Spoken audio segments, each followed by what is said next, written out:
Hi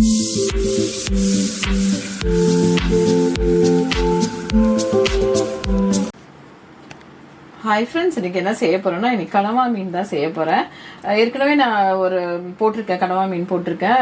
வந்து try இது மாதிரி தொக்கு மாதிரி செஞ்சு இது வந்து ட்ரை ரோஸ்ட் மாதிரி செய்ய போகிறேன். இது கடவா மீன் நல்ல ஒரு பெரிய மீனாக பெரிய கடவாவாக கிடச்சிது. பார்த்தீங்களா, ஒன்று எடுத்து வச்சுருக்கேன் அப்படின்னு இந்த அளவுக்கு கிடச்சிது. சரி, இதை வந்து நீ ரவுண்டாக கட் பண்ணிக்கலாம். நம்ம கட் பண்ணி வச்சுருக்கேன்.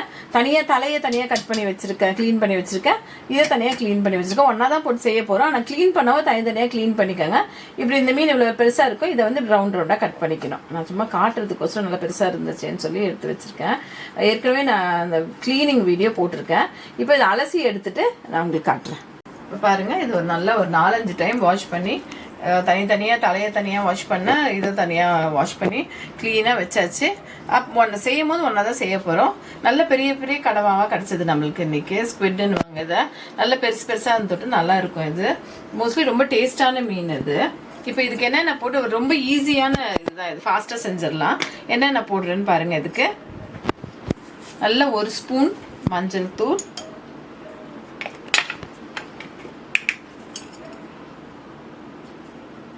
1 ஸ்பூன் ஜீரகத்தூள், 1 ஸ்பூன் பெப்பர் தூள்,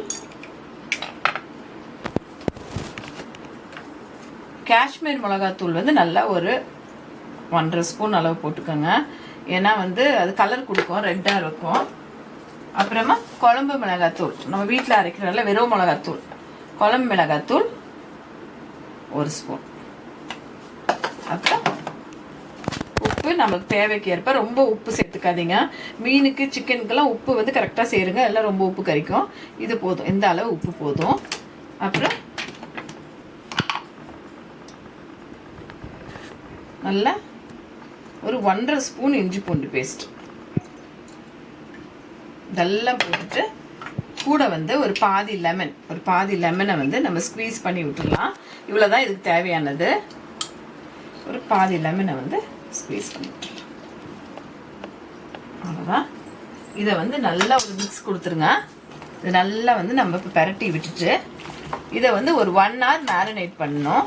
நல்லா இந்த வெறும் இந்த மசாலையிலேயே இது ஃபுல்லாக பெரட்டி விட்டு நல்லா வந்து ஃப்ரிட்ஜுள்ள வச்சும் நீங்கள் மேரினேட் பண்ணலாம், இல்லை வெளியே வச்சும் பண்ணலாம். நல்லா இதை இப்படி பெசரி விட்டுருங்க. நீங்கள் அந்த காஷ்மீர் மிளகாத்தூள் போட்டால் தான் இந்த ரெட் கலர் வரும். சும்மா நார்மலாக நீங்கள் வீட்டு மிளகாத்தூள் போட்டால் அவ்வளோ ரெட்டாக இருக்காது. நான் தலை இது எல்லாமே தான் ஒன்றா போட்டு தான் பண்ணுறேன். இப்போது பாருங்க, நல்லா இதை நல்லா வந்து கை விட்டு நல்லா பெசரி விட்டுருங்க. நல்லா பெசரி விட்டு இதை வந்து நல்லா ஒரு 1 hour ஊற விட்டுடலாம். நெக்ஸ்ட் வந்து என்ன பண்ணணும்னு பார்க்கலாம். ஒரு பேன் வச்சு ஸ்டவ் பற்ற வச்சுக்கலாம். ஒரு பேன் வச்சுட்டு இப்போ எதுவுமே போட தேவையில்ல. இதை பெசரி வச்சுருக்கோம் பார்த்தீங்களா, இதை மட்டும்தான் போட்டு நம்ம இப்போ ட்ரை ரோஸ்ட் பண்ண போகிறோம். எண்ணெய் வந்து கொஞ்சம் உண்டுன்னு ஊற்றிக்கோங்க. ஏன்னா வந்து இந்த எண்ணெயில் தான் இது வேகும். இது ரொம்ப ஃபாஸ்ட்டாக ஆகுது. ஒரு 10 to 15 minutes ஆயிரும். ரொம்ப நேரமும் வேக விடக்கூடாது, ரப்பர் மாதிரி ஆயிரும். ஸ்குவிட் வந்து எப்போவுமே நம்ம வந்து கொஞ்ச நேரத்தில் அது ஆயிரும். இப்போ வந்து என்ன செய்யலாம்னா, நம்ம வந்து எண்ணெய் சூடானோன்னு இப்போ நம்ம இது பெசரி வச்சுருக்கோம்ல, இதை வந்து அப்படியே அதில் போட்டுருவோம்.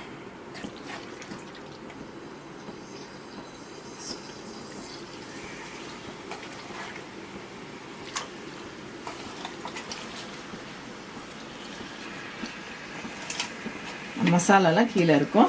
அந்த மசாலா எல்லாத்தையும் எடுத்து அதில் அப்படி போட்டுருவோம். அவ்வளோதான். போட்டு விட்டுட்டு ஒரு 10 minutes இது அப்படியே நல்லா இதுலேயே வந்து தண்ணி எல்லாம் எதுவுமே ஊற்றக்கூடாது. ஒரு 10 minutes வந்து இதுலேயே வந்து இது இதாகணும், வேகணும் அப்படியே. அவ்வளோதான். 10 minutes அப்படியே அப்போ கிளறி விட்டு வேக விடுங்க. ஒரு மூடி வந்து போட்டு விட்டுருங்க. மூடி போட்டு டக்குன்னு கிளறி விட்டு அப்பப்போ எடுத்து ஒரு 2 seconds once வந்து ஒரு 2 minutes once எடுத்து கிளறி விடுங்க. கிளறி விட அது வந்து அப்படியே அதுலேயே தண்ணி நிறைய விடும். அதில் கொஞ்சம் நேரத்தில் நீங்களே பார்ப்பீங்க. பாருங்கள், ஒரு 2 நிமிஷம் ஆகுது. எவ்வளோ தண்ணி விட்டுருக்கு பாருங்கள். நம்ம தண்ணியே ஊற்றல, வெறும் அந்த பெசரி விட்டது தான் அப்படியே போட்டோம். எவ்வளோ தண்ணி விட்டுருக்கு பாருங்கள். நல்லா ஹை ஃப்ளேமில் வச்சு குக் பண்ணுங்கள். இது 10 to 15 minutes செஞ்சிடணும். இதை ரொம்ப நேரம் விட்டால் ரப்பர் மாதிரி ஆயிரும் இது. அதனால இந்த தண்ணியை வந்து வத்துற வரைக்கும் இது வேகிற டைம். அவ்வளோதான். அது வந்து ஒரு 10 மினிட்ஸில் வற்றிடும். நல்லா ஃபுல் ஃப்ளேமில் வச்சு நீங்கள் செஞ்சுருங்க. ஆனால் கிளறி விட்டுட்டே இருங்க. இது க்ளீனிங் வீடியோ வந்து நான் ஏற்கனவே ஒரு இதில் போட்டிருக்கேன். நான் அதை பார்த்துக்கங்க, பிக்னஸ் பார்த்துக்கங்க. நான் எதுக்கு சொல்கிறேன்னா, பிக்னஸ்க்கு தெரியாதுல்ல. இப்போ என் பொண்ணுக்கு நான் ஒன்று ஒன்றா சொல்லி கொடுத்துட்டு தான் இருக்கேன், ஒன்று ஒன்றா. அப்போ அந்த டைமில் உங்களுக்கும் தெரிஞ்சுக்கிட்டு வந்தால் இதெல்லாம் நான் சொல்கிறேன். அதனால க்ளீனிங் வீடியோ அது முன்னாடி போட்டிருக்கேன், ஸ்குவிட் வீடியோவில் இருக்குது. இதில் வந்து எப்படி செய்யறதுன்னு பார்த்துக்கலாம். இப்போ கொஞ்சம் திருப்பி வந்து மூடி விட்டுடலாம். எவ்வளோ தண்ணி ஃபுல்லாக வற்றி போயிடுச்சு. கொஞ்சம் கீழே பிடிக்கும் தான், ஆனால் நம்ம வந்து ரொம்ப அடி பிடிக்காத மாதிரி நம்ம அப்பப்போ எடுத்து கிளறி விட்டுட்டே தான் இருக்கணும். கைவிடாமல் கிளறிடணும். அப்போ தான் அது டக்குன்னு வந்து ஆயிரும், சீக்கிரமாக ஆயிரும். 10 மினிட்ஸ் தான் ஆச்சு பாருங்கள். அதுக்குள்ளே எவ்வளோ ட்ரை ஆச்சு. இன்னும் கொஞ்சம் ட்ரை ஆகணும். இன்னும் கொஞ்சம் ட்ரை ஆனோன்னா நம்ம வந்துட்டு நெக்ஸ்ட்டு என்ன பண்ணலான்னு பார்த்துக்கலாம். இதை வந்து பாருங்க, நான் ஒரு 2 வெங்காயம் அரிஞ்சு வச்சுருக்கேன், ஸ்லைஸ் பண்ணி வச்சுருக்கேன். கொஞ்சம் கருவேப்பிலை எடுத்து வச்சுருக்கேன். இதை தனியாக வதக்கி விட்டு அதில் போட்டு கிளற வேண்டியதான், அவ்வளோதான். டக்கு டக்கு டக்குன்னு முடிஞ்சிடும், ரொம்ப ஃபாஸ்ட்டாக முடிஞ்சிடும். இது ரச சாதத்துக்கு, அப்புறம் வந்துட்டு சாம்பார் சாதத்துக்குலாம் ரொம்ப இதாக இருக்கும். இதுக்கு மேலே மூடி போடாதீங்க. இது இன்னும் கொஞ்சம் ட்ரை ஆகிற வரைக்கும் அப்படி மூடி போடாமல் வதக்கி விட்டுட்டே இருங்க. இந்த பக்கம் ஒரு கடாய் வச்சு ஸ்டவ் பற்ற வச்சுக்கலாம். வச்சுட்டு பாருங்கள், ஒரு 2 ஸ்பூன் அளவு எண்ணெய் இந்த வெங்காயம் வதங்கிறதுக்கு அளவு ஒரு 2 ஸ்பூன் எண்ணெய் ஊற்றிக்கலாம்.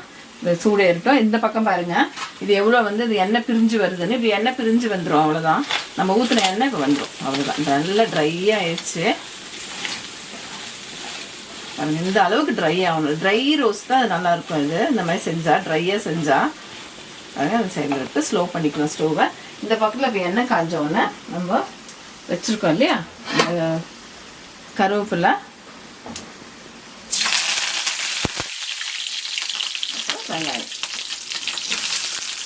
வெங்காயம் வந்து ரொம்ப வதக்க வேணாம். அது அந்த கிரன்ச்சினஸ் இருக்கணும்.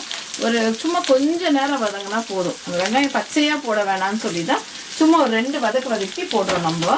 இந்த வெங்காயம் போட்டால் தான் இந்த டேஸ்ட்டே, இந்த கடவா வந்து இந்த ட்ரை ரோஸ்ட்டுக்கு டேஸ்ட்டே நல்லா இருக்கும். அதனால வந்து இந்த வெங்காயத்தை வந்து 2 வதக்குங்க போதும்.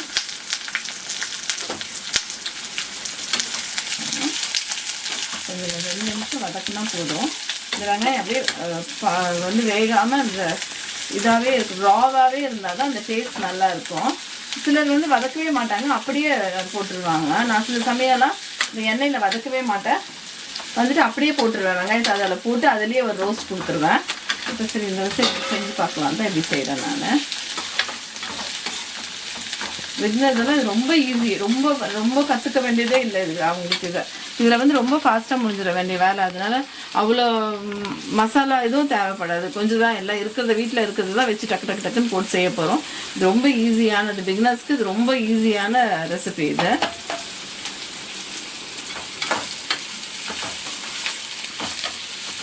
பாருங்க, சும்மா வதக்கி விட்டாச்சு. அந்த ஆனியன் ஸ்மெல் அப்படியே இருக்கணும். இப்போ தூக்கி இதை வந்து அப்படி இதில் போட்டுருவோம்.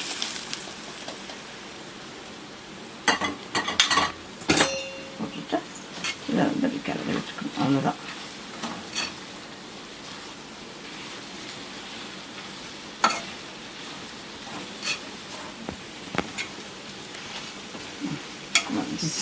எவ்வளோ ஃபாஸ்ட்டாக முடிஞ்சிச்சு பாருங்கள்.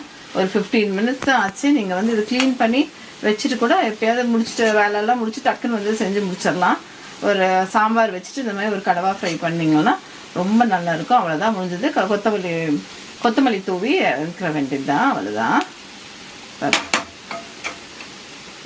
ஆஃப் பண்ணிடலாம் ஸ்டோவை. இப்போ சர்வ் பண்ணிக்கலாம். ரொம்ப ஃபாஸ்ட்டாக செய்கிற டிஷ் இது.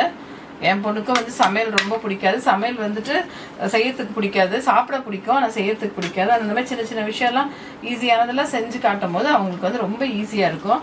பிகினர்ஸ் எல்லாம் ரொம்ப வந்து இதை பார்த்தாங்கன்னா டக்குனு இவ்வளோ தானே வேலை பண்ணிடலான்னு சொல்லி பண்ணிடுவாங்க.